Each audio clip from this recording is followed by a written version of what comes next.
स्वराज मराठीमध्ये आपलं स्वागत आहे। सर्वसामान्यांचा आवाज, निर्भीड, बेधडक, स्वराज मराठी। कुरुंदवाड नरसीवाडी रोडवरील हॉटेल ड्रीम विलेज इथं चारचाकी वाहनानं झाडाला जोरदार धडक बसून झालेल्या अपघातात प्रकाश दत्ता कांबळे वय 50 राहणार गौरवाड तालुका शिरोळ यांचा जागीच मृत्यू झाला। ही घटना रविवारी रात्री 12च्या सुमारास घडली आहे। या अपघातात इतर अनोळखी 3 जण जखमी झालेत।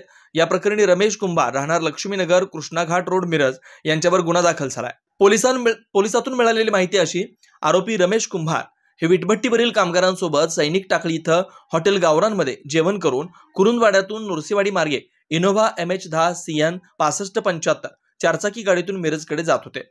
रविवारी रात्री 12च्या सुमारास नरसीवाडी ड्रीम विलेज हॉटेलजवळ आल्यानंतर भरधाव वेगाने निष्काळजीपणे वाहन चालवून नरसीवाडी गावच्या हद्दीतील डाव्या बाजूला असलेल्या झाडाला इनोव्हा गाडीची जोरदार धडक बसली। हॉटेल शेजारीच असलेल्या लोखंडी पाईपला धडकून तिथे उभ्या असलेल्या चारचाकी गाडीला ठोकून पलटी झाली।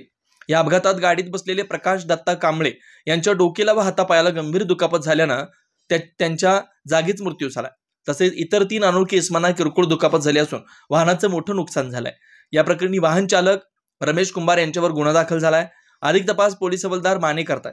याबाबतची फिर्याद अभिजित सुनील कांबळे वय 35 राहणार गौरवाड तालुका शिरोळ यांनी शिरोळ पोलिसात दिली आहे।